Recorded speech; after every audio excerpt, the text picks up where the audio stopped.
السلام عليكم ورحمه الله وبركاته. شباب تانية ثانوي، الحمد لله على السلامه. عاملين ايه؟ ليكتشر 2. ابتدينا بقى المذاكره الجد. الاولى كانت خفيفه شويه، كان فيها الجزء بتاع دالتون. دالتون كان بيقول ان الاتوم عامله زي البليه الحديد، ده من وجهه نظر دالتون. دالتون كان بيعرف الاتوم باستخدام الماس. باستخدام الايه؟ الماس. يعني الاتومز لو تقيله زي بعضها يبقى دول نفس الاليمنت، لو الاتومز مختلفه في التقل بتاعها يبقى دول ديفرنت اليمنتس. يبقى تاني، دالتون كان بيميز بين الاتومز عن طريق الماس. قال لك ان اتومز اوف ذا سيم element ار سيميلار while atoms of different elements ار ايه؟ ار ديفرنت. نيجي بعد كده لعمو تومسون. تومسون، تعالوا نروح نتكلم عن تومسون على طول الاول، بس قبل ما نروح نقرا الكلام بتاعه. تومسون تومسون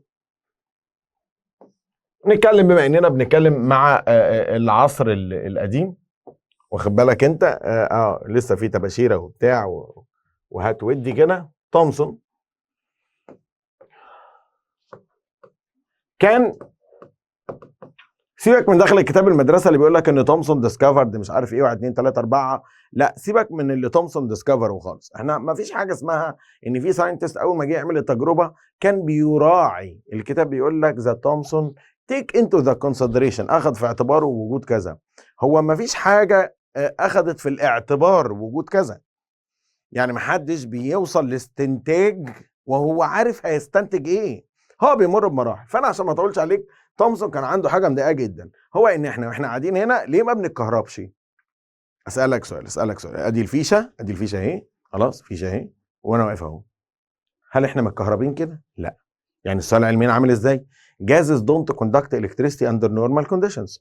الجازس ما بتوصلش الكهرباء في ظروف عاديه. طيب، تومسون كان مركز مع معلومه مهمه قوي. ايه هي المعلومه دي؟ انا اقول لك. بيقول لك تومسون، شايفين اللون ده؟ شايفينه؟ طيب، تومسون بيقول ايه؟ في الظروف العاديه لا اله الا الله، بيضحكوا، بص بيضحكوا. في ظروف عاديه، يعني بيبقى في ظروف عاديه اهو، ما شغاله يا المالك. طيب، تومسون بيقول ايوه كده تمام ماشي. حلوه دي؟ حلوه دي، باينه اهي. ببص بس عشان اظبط لكم الالوان. بيقول ان انت لما يكون في لايتنينج، برق، فهو بيضرب المناطق العاليه من الجبل، لكن البرق ما بيضربش المناطق اللي تحت في الجبل. يبقى البرق بينور فوق لكن ما بينورش ايه؟ ما بينورش تحت. فالموضوع ده كان مقالق تومسون قوي. فتومسون بيقول احنا كل لما بنطلع لفوق، الاير اللي فوق كان كوندكت، لكن الاير اللي تحت، لو في بني ادم واقف تحت ما بيتكهربش. يبقى الكهرباء بتضرب فوق لكن ما بتضربش ايه؟ تحت. فالموضوع ده كان شاغل تومسون قوي، وهو ان الجازس مالها؟ دونت كوندكت، ما بتوصلش. جازس مالها؟ دونت كوندكت، ما بتوصلش.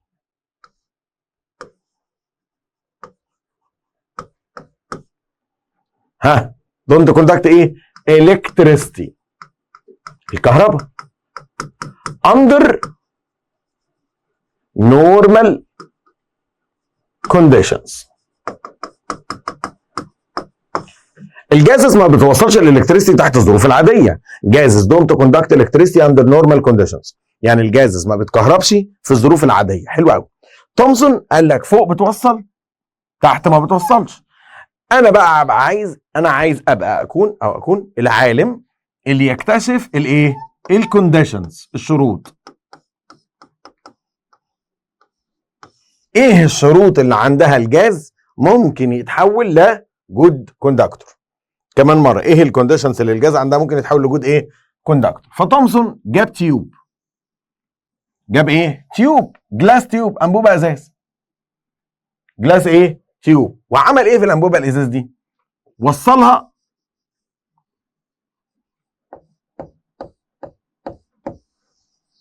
بده. ايه ده؟ سورس اوف هاي فولتج. تاني حاجه عملها، فتح في التيوب دي فتحه كده،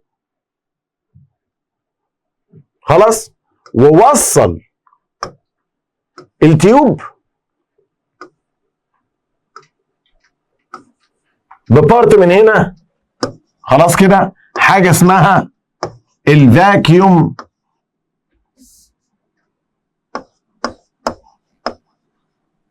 بامب. الفاكيوم ايه؟ بامب. يبقى تاني تومسون جاب تيوب هيوصلها ليه؟ تومسون سأل العلماء الجماعه بتوع الفيزيكس ايه اللي يفرق المنطقه اللي فوق دي عن المنطقه اللي تحت؟ قالوا له 3 حاجات. لما بتطلع فوق في لو بريشر، قال لهم جميل اقدر اوفره. هاي فولتج، هاي فولتج مصدر كهرباء عالي. تاني قالوا له فوق في ايه؟ لو بريشر، وتحت في ايه؟ هاي فولتج. يبقى فوق لو بريشر وتحت هاي فولتج. قال لهم اقدر اوفر دول. قالوا له كمان في لو تمبريتشر فوق، بس مع تجارب تانية كان تومسون ما قدرش ان التمبريتشر ليها تاثير. يبقى القصه مش في التمبريتشر، القصه في ايه؟ القصه في البريشر والفولتج. يبقى انا عندي كام كونديشن؟ 2. راح تومسون ينفذ الاثنين. تومسون استخدم سورس اوف هاي، سورس اوف ايه؟ اوف هاي فولتج، مصدر كهرباء عالي. تاني حاجه استخدم فاكيوم بامب. فاكيوم بامب هي ايه؟ مكنسه، جهاز شفط. الفاكيوم بامب شغلتها ايه؟ الفاكيوم بامب reduce the pressure.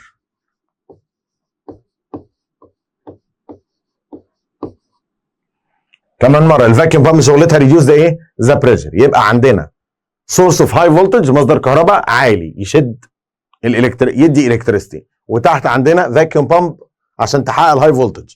ادي الكونديشن الاول وادي الكونديشن الثاني.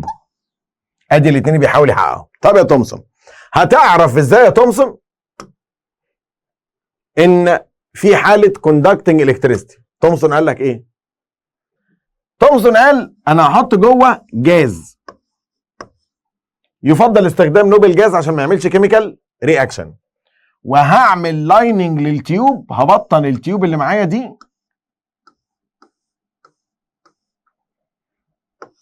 بماده كيميكال اسمها الفلورسنت.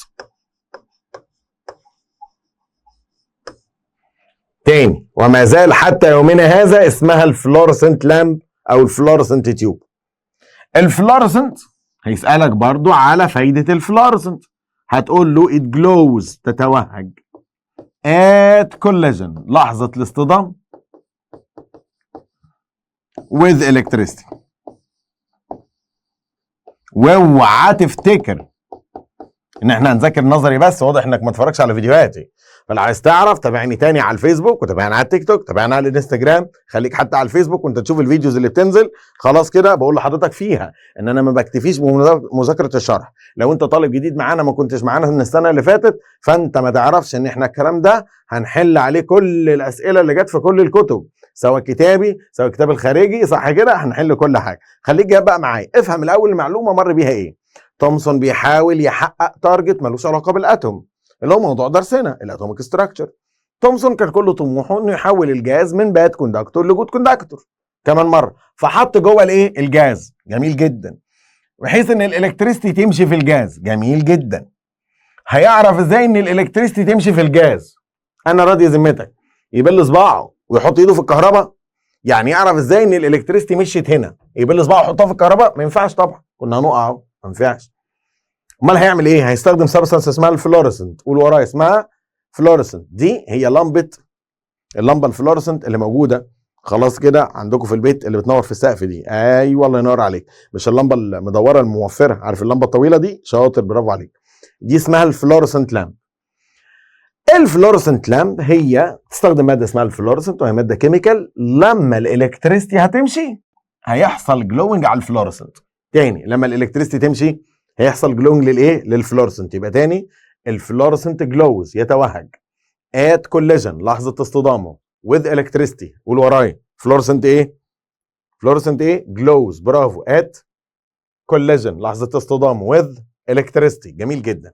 كده انت عرفت فايده كل حاجه من الحاجات اللي عملها تومسون في الايه؟ في التيوب بتاعته. فتومسون ابتدى يشغل التيوب عشان يتحقق التارجت بتاعه.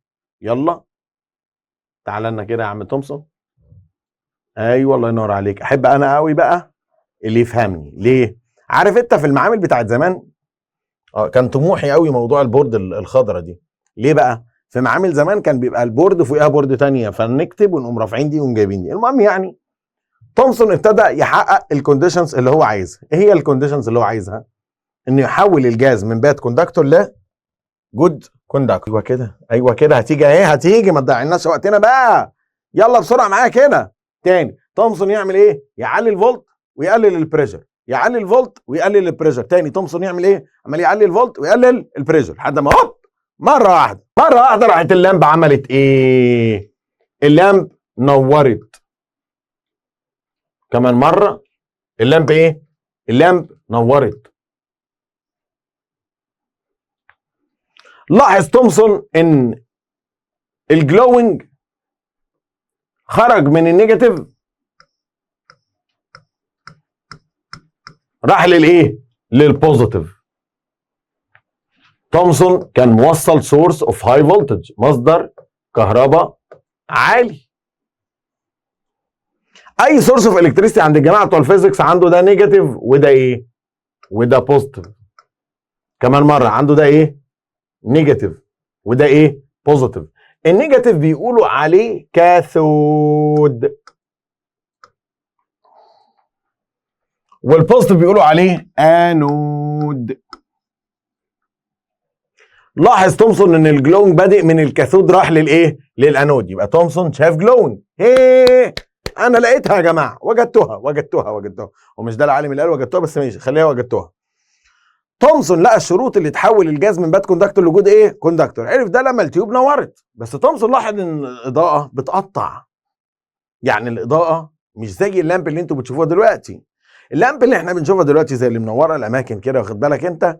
اللامب دي عباره عن تيوب حديثه فيها جهاز اسمه ستارتر. الشعب المصري بيقول عليه ستايتر.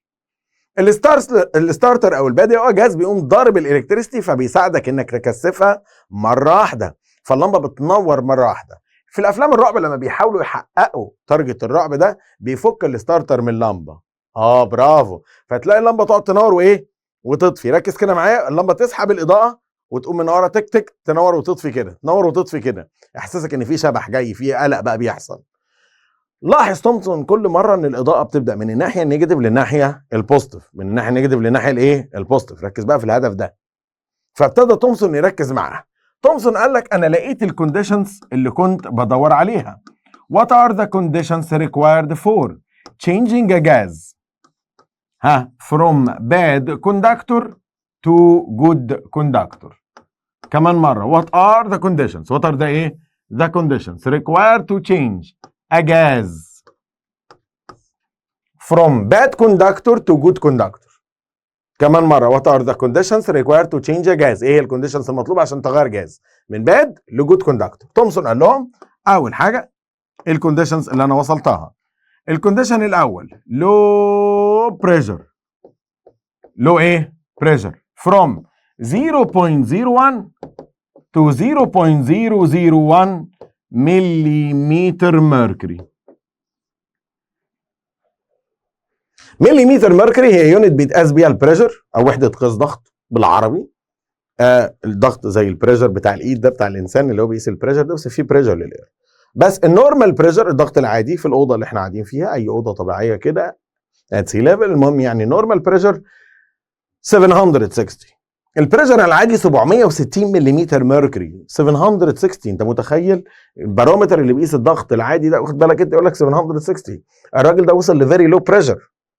فيري لو بريشر لدرجه انه مش مكمل 1 ملم، ده من 1 اوفر 100 وصل كمان لحد 1 اوفر 1000، واحنا على 760. فالراجل ده قدر يحقق فيري لو بريشر. تاني حاجه فيري هاي فولتج. فيري هاي فولتج. very high voltage more than 10,000 volts، اكتر من 10,000 فولت. تومسون لاحظ ان الاضاءه بتبدا من النيجاتيف وتروح للبوزيتيف. انا راجل عالم، لقيت لكم الشروط او الطريقه اللي تحول الجاز من باد لجود. من باد لايه؟ لجود. كمان مره، انا لقيت لكم الطريقه او الكونديشنز اللي تحول الجاز من باد كوندكتور لجود كوندكتور. لكن تومسون لاحظ ان الاضاءه كل مره بتبدا من نيجاتيف. بتبدا منين؟ من النيجاتيف اللي هو مين؟ اللي هو الكاثود. لاحظ ان الاضاءه بتبدا من النيجاتيف اللي هو مين؟ اللي هو الكاثود. راح مسميها اسم الايه؟ راح مسميها كاثود ريز. كمان مره تومسون سماها ايه؟ الكاثود ريز. قول كمان مره، تومسون سماها ايه؟ الكاثود ريز. يبقى تومسون لقى الكونديشنز اللي تحول الجاز من باد كوندكتور لجود كوندكتور. جميل. وبالمره لاحظ خروج ريز خارجه من الكاثود راح للانود. جميل. قال لك انا لقيت لكم ان انا اقدر انقل الايه؟ الالكتريسيتي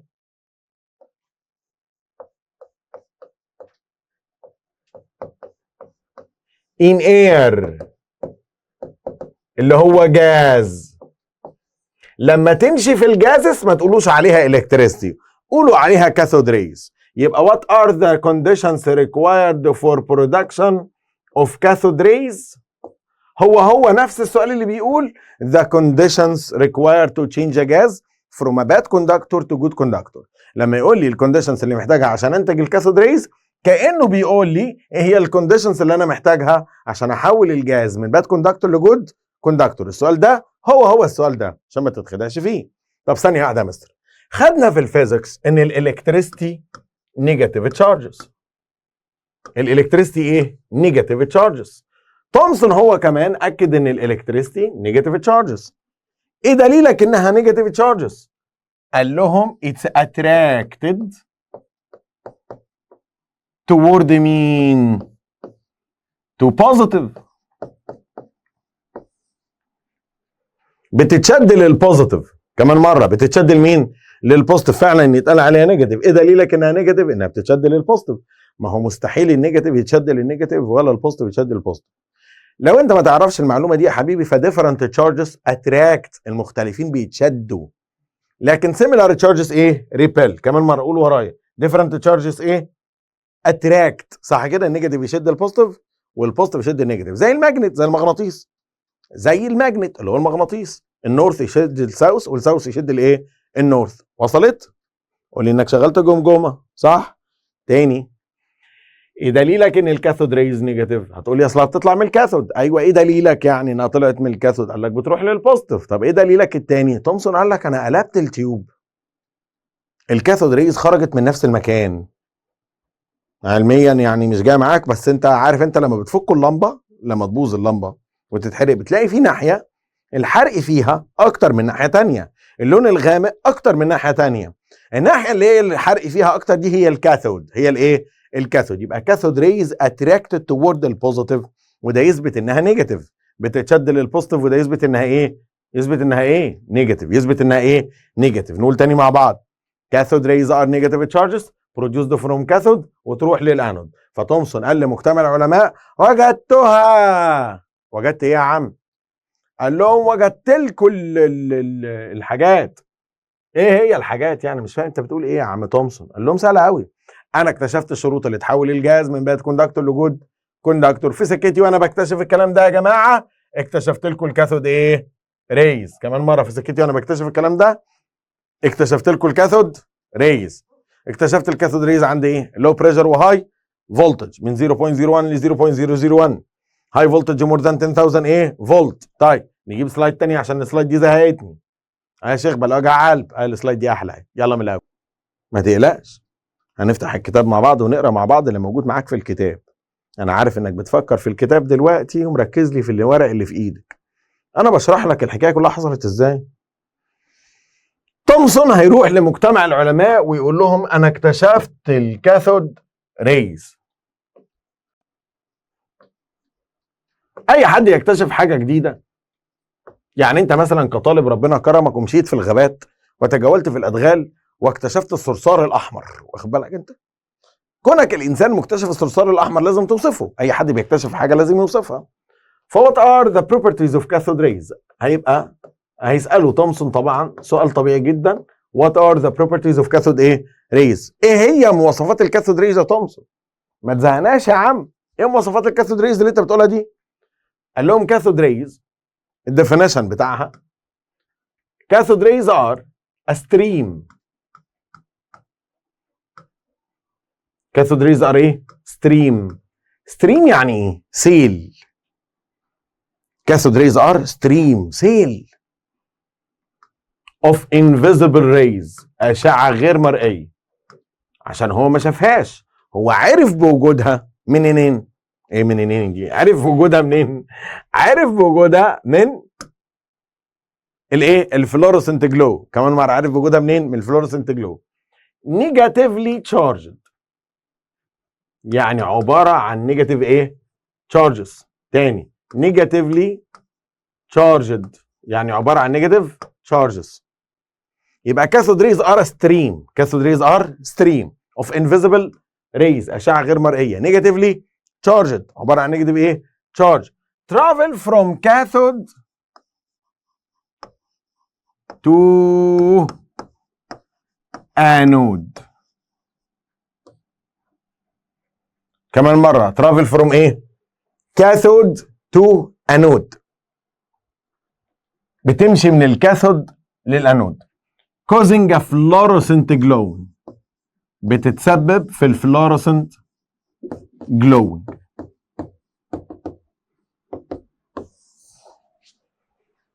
ده كده الديفينيشن بتاع الكاثود ريز. قالوا له طيب ماشي نفسرها بقى مع بعض، 1 2 3 4. فابتدى تومسون يعمل سلسله من التجارب عشان يكتشف مواصفات الكاثود ريز. معايا كده كلكم مركزين؟ طيب تاني، تومسون وصف الكاثود ريز بانها ستريم، يعني سيل اوف نيجاتيف تشارجز، اوف نيجاتيف ايه؟ تشارجز. بتتشاف ولا ما بتتشافش؟ بتتشاف. كمان شويه انا هخلص وهتلاقي واحد قاعد يقول لي برضه انا مش فاهم يعني ايه ستريم. يا حبيبي ركز معايا. عارف الفرق بين الحنفيه لما تبقى الميه ضعيفه وتنزل لك سرسوب كده، وبين لما الميه تبقى قويه قوي لدرجه انك تفتح الحنفيه تلاقي عامل كده؟ هو ده ستريم. الله ينور عليك. لما تفتح خرطوم الميه بتاع الجنينه على اخره، ده ستريم. لما الميه تعمل لك كده، ده لاين. خلاص كده. هل الكاثود ريز طلعت على شكل نقط بينها فراغات ولا طلعت على شكل سيل كبير؟ قال لك سيل كبير. ملت التيوب؟ قال لك ملت التيوب. يبقى كاثود ريز ارى ايه؟ a stream of invisible rays negatively charged travel from cathode to anode causes a fluorescent glowing، بسبب توهج الايه؟ الفلورسنت. هو ده كان وصفه للكاثود ريز. تعال نشوف البارت ده نقراه، وبعد كده نخش على الجزء اللي بيثبت لهم فيه مواصفات الكاثود ايه؟ ريز. كاثود ريز، هو الراجل بيقول لك how to change a gas from bad conductor to good ايه؟ كوندكتور. ازاي تحول من باد كوندكتور لجود كوندكتور. هي سجستد ا نيو موديل في الاتوم. سيبك انت من المقدمه اللي قالها الكتاب ده، مش ده اللي انا بقوله لك. بص، هو دخل على المقدمه بيقول لك ان هو عمل 1 2 3 4. طبعا ده عشان كتاب مدرسه، فبيتكلم بحاجه اسمها اهداف الدرس. لكن انا ماشي معاك في الموضوع بالترتيب. تومسون كان بيحاول ايه؟ It was known that gases don't conduct electricity under normal conditions of pressure and temperature، في الظروف العاديه. الاتوميك موديل بتاع تومسون اتبنى على وجود حاجه هنشرحها لسه كمان شويه، اكتشف فيها الكاثود ريز. مين هي الكاثود ريز من وجهه نظره؟ A stream of invisible rays negatively charged travel from cathode to anode in a straight line. In a straight ايه؟ line causes a glowing of fluorescent on the tube wall. هتسبب توهج الايه؟ الفلورسنت. طيب التو كونديشنز اللي اكتشف بيهم الايه؟ الجاز، وهو البريشر from 0.01 to 0.001 ملم mercury. رسم التيوب بتاعته، وصل باتري او سورس اوف هاي فولتج. خلاص كده، النيجاتيف هنا والبوزيتيف هنا. وصل فاكيوم بامب، شغله الفاكيوم بامب ريديوس زي ايه؟ ذا بريشر. تاني حاجه عملها هاي بوتنشال ديفرنس. هاي بوتنشال ايه؟ ديفرنس اهو. هاي بوتنشال ديفرنس مور ذان 10000 فولت. يبقى الحاجات اللي معانا هي الكاثود والانود والفاكيوم بامب، جاز اندر لو بريشر، هاي فولتج، واللي هو ايه؟ ده ادى الى كاثود ريز. ده رسمه الكاثود ريز. هنلاحظ ان الكاثود ريز بتخرج من الكاثود تروح للايه؟ للانود. نقول تاني، نمبر 1 هو الكاثود. عشان عندك سؤال هيجيب لك الرسمه ويقول لك 1 2 3 4 دي ريبريزنت ايه؟ النيجاتيف عندنا هو مين؟ الكاثود. البوزيتيف هو مين؟ الانود. تاني، النيجاتيف هو الكاثود، البوزيتيف هو الانود. جوه في اير اندر لو بريشر. في عندنا هنا نمبر 3 سوري نمبر 2 الفاكيوم ايه؟ بامب. 1 و 3 2 فاكيوم بامب. 5 سورس اوف هاي فولتج. 6 الكاثود ريز نفسها اللي هي باللون الاحمر. و4 هو الاير اندر لو بريشر. خلاص كده. الجرين جلو ده اللي هو بيتكلم عنه يقصد بيه الفلورسنت جلو. الفلورسنت ايه؟ جلو. وده كان الملخص زي ما بيقول لك بريف في رغيف. الخلاصه في المصاصه، بريف في رغيف. واخد بالك انت الخلاصه بتاعت الموضوع. نخش بعد كده نرجع تاني. ده كان ملخص الكلام اللي قريناه وهو اكتشاف تومسون للكاثود ريز. جه بعد كده تومسون ابتدى يشرح the properties of cathode rays. the properties of cathode rays. بما ان تومسون هو مكتشف الكاثود ريز فابتدى يوصف الكاثود ريز في مجموعه من الصفات، يعني ابتدى يقول مواصفات الكاثود ريز. اول حاجه وانت تقدر تساعدني دلوقتي تقول ان الكاثود ريز are fine particles، هي particles ناعمه invisible ما بتتشافش. على الرغم انها ما بتتشافش لكن كلنا حسينا الكاثود ريز. مش انت يا عزيزي حسيت الكاثود ريز؟ حبيب قلبي الطالب الامور الطالب الشبراوي، مسكت الكاثود ريز ولا لا؟ ما مسكتش كاثود ريز؟ انت يا ابني مسكت كاثود ريز بايدك قبل كده؟ شاطر. الواد ده فاهمني ده فاهمني. كلنا مسكنا كاثود ريز. انا عارف انك قاعد في البيت تقول والله ما مسكت حاجه، بس للاسف اسالك سؤال، حطيت ايدك قبل كده جنب شاشه التلفزيون وهي شغاله؟ خصوصا شاشه التلفزيون اللي عند جده ام ظهر الكبير دي. ايوه، قربت ايدك من شاشه التلفزيون، عارف الحاجات اللي كانت بتبقى لامسه ايدك دي وما انت شايفها؟ عزيزي انت مسكت كاثود ريز اهو حبيب قلبي. كاثود ريز are fine particles invisible ما بتتشافش. انت هتبقى تتجنن، لامس حاجه يا جدع، في حاجه لامسه ايدي بس انا مش قادر امسكها. fine particles ناعمه invisible ما بتتشافش negatively charged عباره عن نيجاتيف ايه؟ تشارج. ايه دليلك انها نيجاتيفلي تشارجد؟ قال لك travel from cathode to ايه؟ to anode. بتمشي من الكاثود للانود، يعني attracted toward البوزيتيف. attracted toward الايه؟ البوزيتيف. طب تالت حاجه travel in a straight line، بتمشي على شكل straight line. برافو، ستريت لاين، بتمشي على شكل ستريت ايه؟ لاين. جميل جدا، يبقى دي وصفات الكاثود ريز. كاثود ريز have a thermal effect. اكتشفت يا جماعه ان الكاثود ريز ليها هيت افكت، تاثير حراري. وده موقف طبيعي جدا، طلبه كتير ممكن تميزه. ازاي؟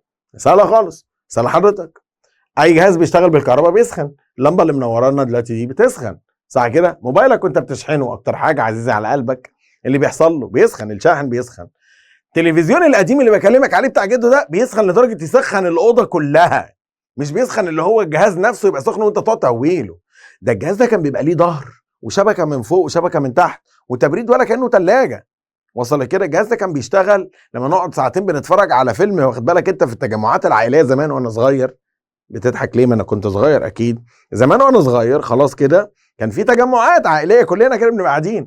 لما التلفزيون ده يشتغل الساعتين ثلاثه بتوع الفيلم الهندي، واخد بالك انت، كان ايامينا احنا الفيلم بيبقى 3 و4 ساعات، كان يقول لك اطفوه بقى عشان يرتاح. ايه اللي يرتاح؟ اطفوا التلفزيون عشان عمل صهد في الاوضه، حر في الاوضه. اطفوه عشان يرتاح، عشان نلحق مسلسل الساعه 7 بالليل، واخد بالك انت. طبعا الكلام ده على ايام جدي انا، يبقى بالنسبه لك انت ابو جدك، واخد بالك انت. يعني جدي بالنسبه لك انت ابو جده. عشان بس انت تفهم ان في مراحل عمريه، في فراغ زمني حضرتك، واخد بالك انت. طيب التلفزيون ده لما كان بيسخن زي ما قلت لك، ده كان دليل على ان الكاثود ريز ليها سيرما ايه؟ افكت. بنشوف ده دلوقتي انهم بيحاولوا يطوروا اجهزه، بيحاولوا يخلوا بطاريه الليثيوم ما تسخنش. طبعا اللي معاهم ايفون بيعانوا في الصيف طبعا من كارثه رهيبه، واخد بالك انت. التليفون بنقعد نعمل له كمادات، التليفون بيسخن خلاص كده. اذا كاثود ريز هاف ثيرمال ايفكت، ده اثبات على ان اي جهاز بالكهرباء ليه ثيرمال ايفكت. جه بعد كده اقول لك بروبرتي ثانيه نمبر 5. ايه هي؟ قال لك كاثود ريز افكتد، بتتاثر باي الكتريك and magnetic field. الكاثود ريز بتتاثر بالالكتريك فيلد والمagnetic فيلد. كمان مره، cathode rays affected by electric field and magnetic field. الكاثود ريز بتتاثر بالالكتريك فيلد وبتتاثر بالمagnetic فيلد. ايه دليلك على الكلام ده؟ الاول انا اقول لك من حياتك العمليه، لما تيجي تتكلم على التلفزيون من التلفزيونات الكبيره دي والموبايل يرن جنبه، ايه اللي بيحصل لما الموبايل بيرن جنب التلفزيون؟ الشاشه بتاعت التلفزيون بتبدا تغير مكانها، تطلع وتنزل. وده يثبت ان الموبايل ويفز بتقدر تاثر على حركه الالكتريستي. ركز كده، هتاخد في الفيزيكس او خدتها، مش عارف تقدمك في الماده عامل ازاي، ان الموبايل ويفز من انواع اسمها الكترومagnetic ويفز. يعني ويفز خليط من الالكتريستي مع الماجنتيزم. طيب تومسون عمل الكلام ده بناء على تجربه، بيقول لك لما نجيب تيوب زي دي كده، والتيوب دي تكون بتطلع كاثود ريز بالشكل ده كده، الكاثود ريز بتتحرك من النيجاتيف للبوزيتيف، خلاص يبقى احنا عارفين ان في كاثود ريز. تاني تيوب بتطلع كاثود ايه؟ ريز. المفروض ان الكاثود ريز بتمشي على شكل ستريت لاين. تومسون جاب ماجنت من بره، ماجنتيك فيلد. كمان مره تومسون استخدم ايه؟ ماجنتيك فيلد. ايه اللي حصل للكاثود ريز؟ كاثود ريز ديفلكت. ديفلكت يعني تميل. كمان مره ديفلكت يعني ايه؟ تميل. يبقى الكاثود ريز اللي كانت ماشيه على شكل ستريت لاين حصل لها ديفليكشن، مالت. كمان مره الكاثود ريز حصل لها ايه؟ ديفليكشن، مالت. يبقى الكاثود ريز ديفلكت، بتميل. يبقى تومسون استخدم الماجنت واثبت ان الكاثود ريز غيرت الدايركشن بتاعها، وده معناها انها بتتاثر بالماجنتيك فيلد. طيب الكتريك فيلد، سؤال برضو من الاسئله الثانيه اللي هجيلك. رسمه كاثود ريز بالشكل ده، كمان مره كاثود ريز بالشكل ده. الكاثود ريز طالع على شكل ستريت لاين. يلا يا حبيبي، يلا يا بابا. تاني ادي الكاثود ايه؟ ريز.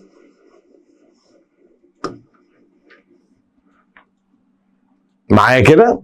الكاثود ريز خرجت على شكل ستريت لاين. تومسون جاب حاجه اسمها اكسترنال الكتريك فيلد. يعني ايه اكسترنال الكتريك فيلد؟ مصدر كهرباء خارجي، سلكتين كهرباء من بره زي اللي بيعملوا بيهم الكتريك شوك للقلب دول، كان فيهم نيجاتيف وايه؟ وبوزيتيف. سلكتين بطاريه كده، واخد بالك؟ انت عارف البطاريه بيبقى ليها نيجاتيف وايه؟ بوزيتيف، بطاريه عربيه. وجابها جنب الكاثود ريز. الكاثود ريز ماشي على شكل ستريت لاين. الكاثود ريز عملت ايه؟ هوب هوب، برافو، هوب. الكاثود ريز ديفلكت، بتميل. نركز عشان الاسئله. towards، ناحيه البوزيتيف، ده معناه انها اتراكتد للبوزيتيف. دي طبعا كل الالفاظ اللي الاسئله هتلعب معاك عليها. تاني اسمها ايه؟ attracted to positive. كمان مره، ها اكتب معايا، قول attracted toward البوزيتيف، بتتشد للايه؟ للبوزيتيف. وديفلكت، بتميل. away، بعيد. from negative. يبقى الكاثود ريز attracted toward البوزيتيف، بتتشد للبوزيتيف.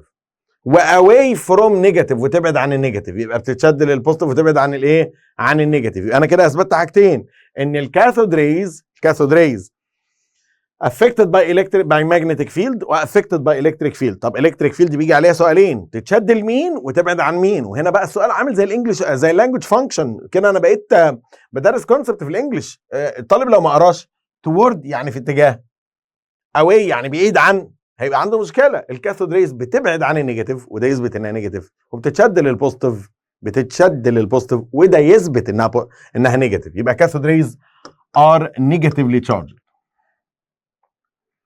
فكده لما رسمنا التيوب،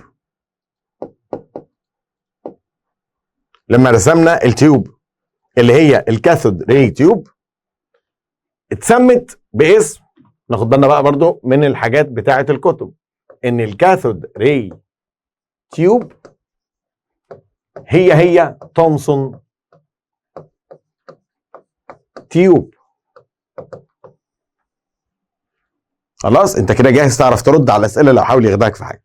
يبقى تومسون الحمد لله يروح لمجتمع العلماء، يقول لهم يا مجتمع العلماء، انا اكتشفت الشروط اللي تحول الجاز من باد كوندكتور لجود كوندكتور، وانا بكتشف الشروط دي لاحظت انتقال الكاثود ريز، ان الكاثود ريز ترافل من الكاثود للانود ماشي على شكل ستريت لاين. فيا مجتمع العلماء، مواصفات الكاثود ريز انها انفيزبل، فاين، نيجاتيف، هذا ثيرمال افكت، يعني اي حاجه بتتعرض للالكتريستي بتسخن. فيقول لك لو حطينا ميتاليك شيت، ونا ميتاليك شيت اكسبوز تو كاثود ريز، لما حطينا ميتاليك شيت في طريق الكاثود ريز، the temperature of cathode rays increase. درجة حرارة the temperature of the film increase. the metallic sheet increase التمبريتشر بتاعته. ليه حرارة الكاثود ريز؟ برضه حرارة الكاثود ريز ليه حرارة الميتاليك شيت زادت؟ because cathode rays اللي خبطته have a thermal effect، ليها تأثير ثيرمال عليه. جميل جدا. ثم قال لك it's affected by electric and magnetic field. جرب تجيب ماجنت وتحطه عليها هتلاقيها اتغيرت، جرب تجيب الكتريستي وتحطه عليها هتلاقيها اتغيرت، يبقى بتتأثر بالالكتريك فيلد. وبكده يا جماعة التيوب اللي أنا عملتها دي نسميها الكاثود ري تيوب أو تومسون تيوب. يا جماعة التيوب اللي أنا عملتها دي جامدة جدا جدا جدا، نقدر نستخدمها في إننا ننور في الضلمة. ليه؟ لأنها تعتمد على الجلوينج بتاع الفلورسنت. يبقى احنا في جلوينج، في نور بينور التيوب، النور ده هو النور بتاع الكاثود ريز. خلاص كده بتعمل جلوينج على الفلورسنت. ممتاز ممتاز. لحد كده دور تومسون ما كانش ليه علاقة بالأتوم. لحد كده تومسون ما قالش حاجة غريبة. تقوم أحد العلماء كده، واخد بالك أنت، عارف أنت الست لما تسأل تقول له أنا حلمت بيك بتخوني. أنا إيش ضمني إنك ما بتخونيش في الحلم؟ فتقوم واحدة تسأل تومسون، طبعا ده افتراضي عشان أنت بس تبقى معايا، تقول له يا تومسون إيه اللي يضمني إن الكونديشنز اللي أنت شرحتها دي تنطبق على كل الجازس؟ ما يمكن بتخوني في الحلم. أي تاني، ايه اللي يثبت لي ان كل الجازس لو طبقت عليها الكونديشنز دي، ما يمكن الكونديشن دي على الجاز اللي انت استخدمته. لو انت مكان تومسون واتزنقت الزنقه دي تتصرف ازاي؟ شاطر، احترمتك، برافو عليك. لو انت مكان تومسون واتزنقت الزنقه دي، فكل اللي هتعمله بكل بساطه انك برافو تغير نوع جاز. انت كويس اهو، شفت هتعرف تتصرف لما تتزنق. تومسون غير نوع الجاز، استخدم هيليوم 2 ارجون كريبتون زينون رادون.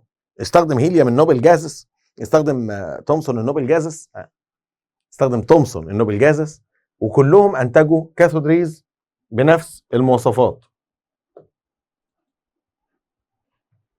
كمان مره كلهم انتجوا كاثود ريز بنفس المواصفات. يبقى تومسون غير نوع الجاز، انتج كاثود ريز بنفس المواصفات.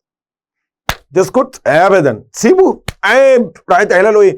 ما يمكن الكونديشنز دي انتجت الالكتريستي دي من نوع السلك ده، يعني يمكن السبب في الموضوع ده من نوع السلك. كمان مره، ما يمكن السبب في الموضوع ده هو نوع السلك، الكاثود ماتيريال. ايه اللي يثبت لي ان مش الكاثود، يعني نوع السلك اللي انت استخدمته بس هو اللي يقدر ينتج كاثود ريز؟ فتومسون يغير نوع السلك. برافو عليك، كنت هتتصرف اهو، شاطر، برافو عليك. ويقول ايه تومسون؟ كاثود ريز مالها؟ دونت ديفر، لا تختلف. in nature، في طبيعتها، or behavior، ولا سلوكها. الكاثود ريز ولا بتختلف في طبيعتها ولا في سلوكها، يعني كل تصرفاتها اللي احنا شرحناها، كل البروبرتيز بتاعتها اللي احنا شرحناها by changing، مع تغيير the cathode material، نوع السلك،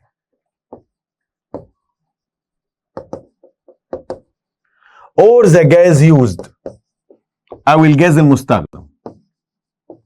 or the gas used. كمان مرة، cathode rays don't change in nature or behavior by changing the cathode material or the gas used. مواصفات الكاثود ريز ما اتغيرتش ولا بطبيعتها ولا في سلوكها، يعني كل اللي انا شرحته عن الكاثود ريز دي والتجارب اللي قلناها عن الكاثود ريز دي تنطبق صح على الكاثود ريز مهما اختلف نوع السلك ومهما اختلف نوع الجاز. مهما اختلف نوع السلك السوليد نوع الجاز. يبقى يا جماعه تومسون خلاص اخر بروبرتي عنده يا جماعه، اي سلك استخدمته طلع كاثود ريز، اي جاز استخدمته طلع كاثود ريز. اي سلك استخدمته طلع كاثود ريز، واي جاز استخدمته طلع كاثود ريز. قولوها كده ورايا بالراحه وخلي ودانك تسمعها. اي سلك اللي هو سوليد، اي واير استخدمته سوليد، اي سوليد بستخدمه بيطلع كاثود ريز، واي جاز بستخدمه بيطلع كاثود ريز. which proves، وده يثبت that cathode rays are a fundamental a fundamental اساسي يعني.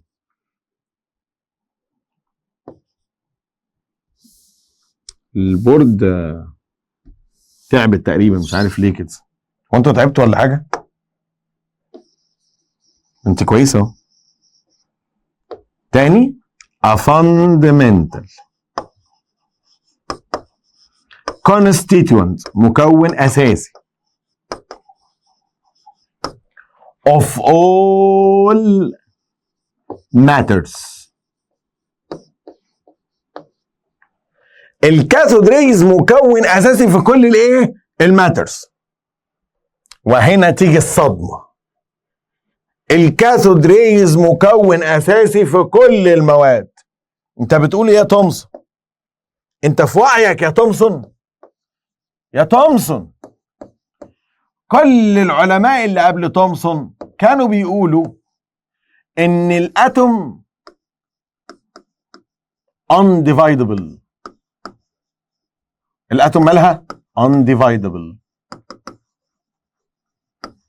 كل العلماء اللي قبل تومسون كانوا بيقولوا ان الاتوم لا تجزأ. طلع تومسون وبيعمل التجربه، فجأة لقى ان كل الاتومز بتطلع نيجاتيف نيجاتيف نيجاتيف. الحق يا تومسون، الناس كانوا بيقولوا الاتوم لا تجزأ، تومسون قدر يجزأها. تخيل انت تبقى العالم اللي بقالك 1400 سنه كل اللي قبلك بيقولوا لك الاتوم عباره عن بليه حديد، الاتوم لا تجزأ. كلهم بيتناقشوا هي الاتوم موجوده ولا لا، ولما قالوا الاتوم موجوده قالوا الاتوم عامله زي بليه حديد، جزء متماسك كده واخد بالك على بعضه ما بيتجزأش، وانت فجأة يبقى معاك دليل انها بتخرج نيجاتيف من جواها. تومسون اكتشف ان الاتوم ديفايدبل، فقدم تومسون ذا فيرست اتوميك موديل based on experiment، مبني على تجربة، المعروف بالبلم بادنج موديل، واللي بيشبه الاتوم بالكوكيز، بيقول ان الاتوم زي الكوكيزايه. تومسون ايه؟ take into the consideration the presence of electrons. تومسون قال لك النيجاتيف عند الجماعه بتوع الفيزيكس اللي هو الكترونز، ووصف الاتوم بانها سفير، كوره يونيفورم، منتظمه. يعني ايه يونيفورم؟ قال لك ما هم كلهم بيقولوا ان الاتوم واخد بالك انت حته واحده. لا يا جماعه، هي حته واحده اصلها بوزيتيف، بس انا عندي دليل ان فيها ايه؟ تاني اتوم از سفير اوف ايه؟ يونيفورم بوزيتيف الكتريستي. الاتوم عباره عن كره بوزيتيف. دلوقتي يا جماعه انا عندي دليل ان الاتوم فيها الكترونز. he took into consideration the presence of electrons. هو اول واحد يتكلم على الالكترونز ويقول انا عندي دليل على وجود نيجاتيف، بس في الحقيقه يا جماعه الاتوم نيوترال. نيوترال يعني التوتال زيرو. هشرحها لك باسلوب الماس. لو انت عندك نيجاتيف 1 متاكد من وجوده والتوتال زيرو، نيجاتيف 1 بلس كام يديك زيرو؟ بلس 1. برافو.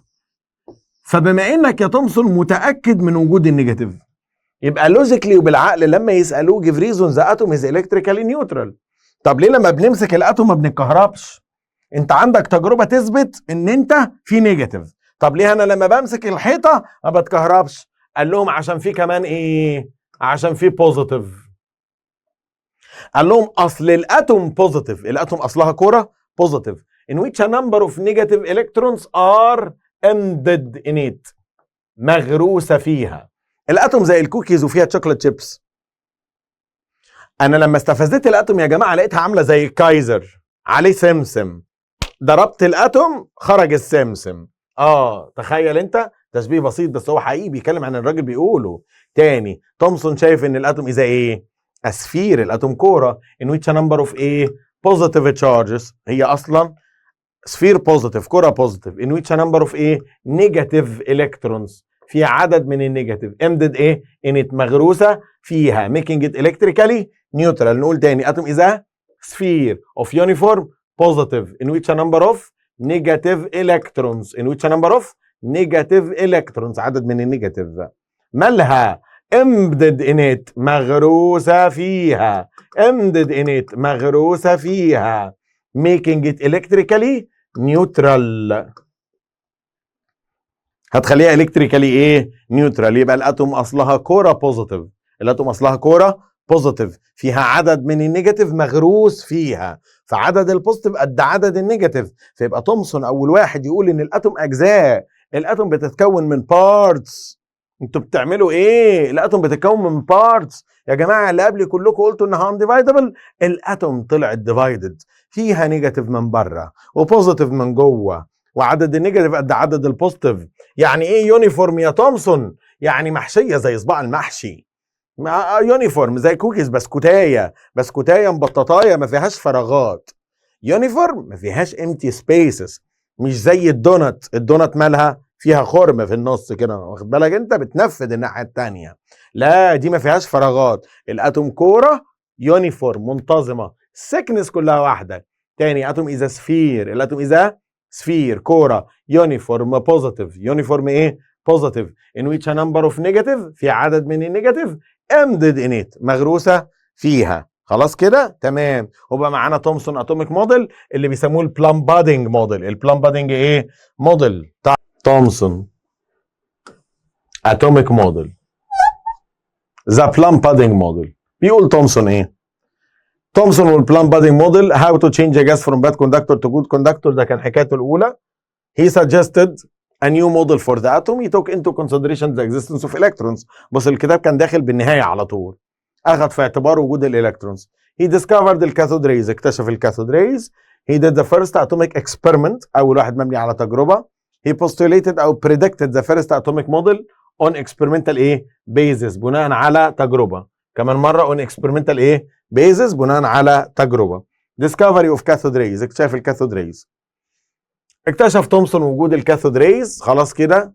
الجاز دونت كوندكت الكتريستي، اكتشف الكاثود ريز، ومنها اكتشف الاتوميك موديل. قال ايه عن الاتوميك موديل بتاعه؟ a sphere of uniform positive electricity، كرة اصلها positive in which a number of negative electrons are embedded in it، في عدد من النيجاتيف الكترونز مغروسه ايه؟ مغروسه فيها. وده تركيب الكاثود ريز اللي احنا اتكلمنا عنه من شويه.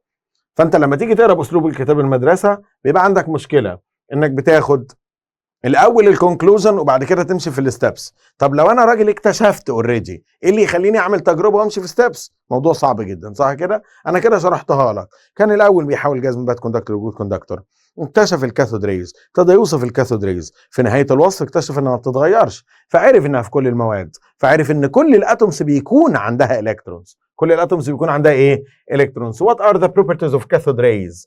a stream of invisible rays، أشعة غير مرئية، very tiny، صغيرة جدا، fine يعني في بعض الكتب.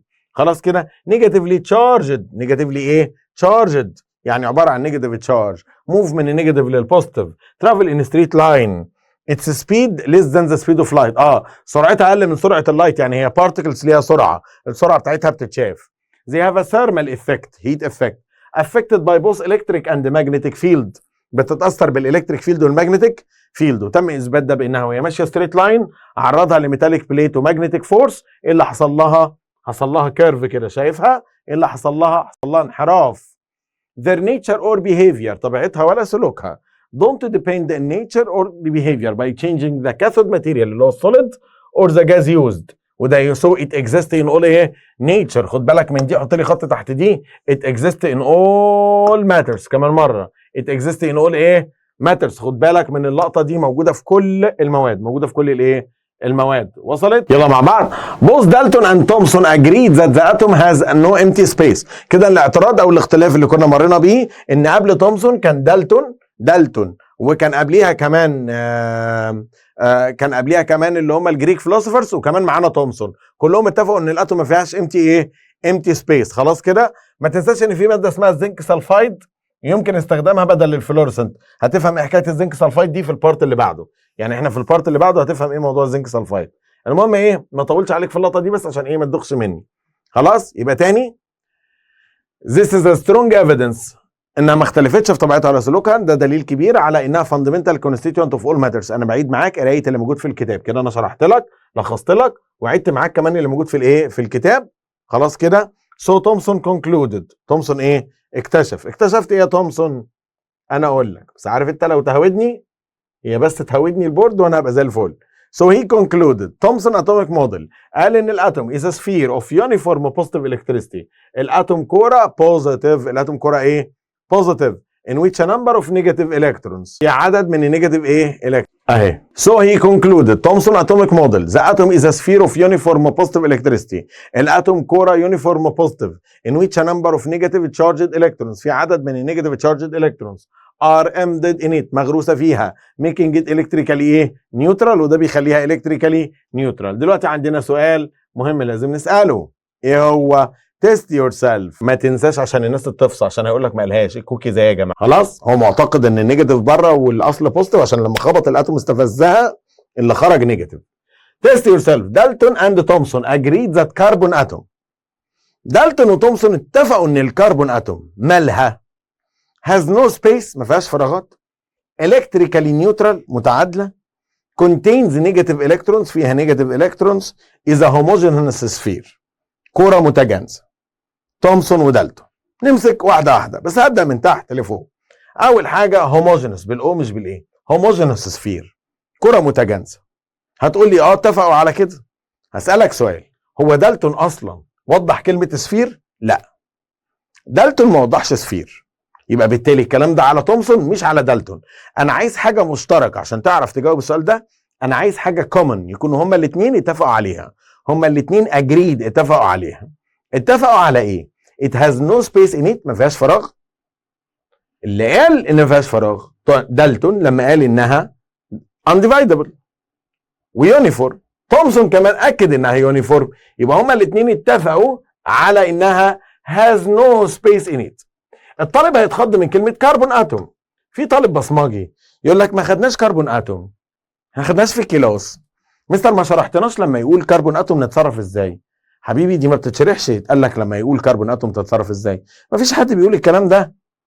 كربون اتوم هيشتغل صوديوم اتوم يا عم، اي اتوم، اني اتوم. كلمه اني اتوم كانت هتريحك، هو ما حبش يريحك، راح يشتغلك شويه واداك اكزامبل عشان تقف تدور على الاكزامبل. الحل مش على الكربون اتوم. الكتريكالي نيوترال هتقول لي هقول لك لا، دالتون ما جابش سيره الالكتريستي. كونتين نيجاتيف. دالتون ما جابش سيره الالكتريستي. دالتون كان بيقول ما بتتجزأش. يبقى دالتون ما قالش انها سفير، ولا قال انها بتتجزأ نيجاتيف وبوزيتيف، ولا كان يعرف ان فيها كهرباء. حاجه الوحيده اللي هما الاثنين اتفقوا عليها that it has no space in it. ان ما فيهاش فراغات. ما فيهاش ايه؟ فراغات. كمان مره that it has no space in it يعني ما فيهاش فراغات. الراجل بيقول لك الاتوم ما فيهاش فراغات. فقلنا له شكرا جدا لسعادتك، وهي دي كانت الفكره اللي احنا عايزينها. تومسون قال لنا ايه يا جماعه؟ التشويس ايه هو الكوريكت تشويس. وكان البلان بادنج موديل از ايه؟ سي. برضو الكونسبت ده لازم تبقى عارفه، اتقال في بنك المعرفه. بيوصف الاتوم احيانا بدل ما يقول اسفير اوف يونيفورم يقول لك اسي، بحر من البوزيتيف الكتريك تشارج. فتبقى سمعت البحر، كلمه بحر دي من مستر اسلام، خد بالك انت، بحر العلم والمفهوميه. ايوه الله ينور عليك. تبقى سمعت مني كلمه بحر دي قبل كده عشان ما تقوليش ما خدتهاش في الكلاس. خلاص. with electric charge with enough randomly distributed electrons. تاني enough randomly distributed electrons. فيها عدد من ال distributed electrons متوزعه بشكل كافي that is no overall electrostatic charge. يعني مش هيكون في زياده في اي نيجاتيف تشارج. كمان مره دي طريقه مختلفه من مصدر مختلف للتعبير عن الكلام اللي شرحناه. احب اقراها معاك عشان وانت بتقرا في الاسئله ما تقولش ايه ده اللغه غريبه. فعلا ممكن انت اصلا، عايز اقول لك انت لو جيت تقرا اسمك، لو انت متعود تكتب اسمك دايما بالانجلش انجلش وجيت في مره تكتبه بالعربي، عايز اقول لك تبقى مستغرب جدا جدا كتابه اسمك. ماشي. عايز اقول لك في حاجه غريبه كده ممكن يعني حاجات تمر بيها لو ما اتعودتش عليها بتبقى بالنسبه لك حاجه جديده بالرغم انها حاجه سهله. فاللي انا بعمله معاك ايه؟ هي ان انا ادربك على الحاجات دي ونقراها مع بعض فما يكونش ناقصك حاجه. وبكده نبقى خلصنا تومسون اتوميك موديل. جه بعد تومسون اتوميك موديل عالم اسمه راذرفورد. عالم اسمه ايه؟ راذرفورد. راذرفورد عمل تجربه خلاص كده ابهرت العالم وساعدتنا في اكتشاف صفات جديده. المفاجاه بقى اللي ممكن تصدمك شويه هي ايه؟ هي ان راذرفورد مش هو اللي عمل التجربه. اللي عمل التجربه هو 2 من تلامذه راذرفورد. 2 من تلامذته، 2 من طلابه اسمهم جايجر اند مارزدن، او بلغه بلده ميرجدن. 2 من تلامذه راذرفورد جايجر ومارزدن عملوا اكسبيرمنت خلاص كده. طبعا احنا قلنا ان تومسون خلاص كده عمل اكسبيرمنت وعمل اتوميك موديل. راذرفورد explained جايجر اند ميرزدن موديل. كمان مره راذرفورد explained جايجر اند ميرزدن ايه؟ اند ميرزدن موديل. خلاص خد بق معايا كده وخد بريك، اعمل بوز لنفسك، وقف الحته دي ونروح بعد كده نقرا راذرفورد اكسبيرمنت.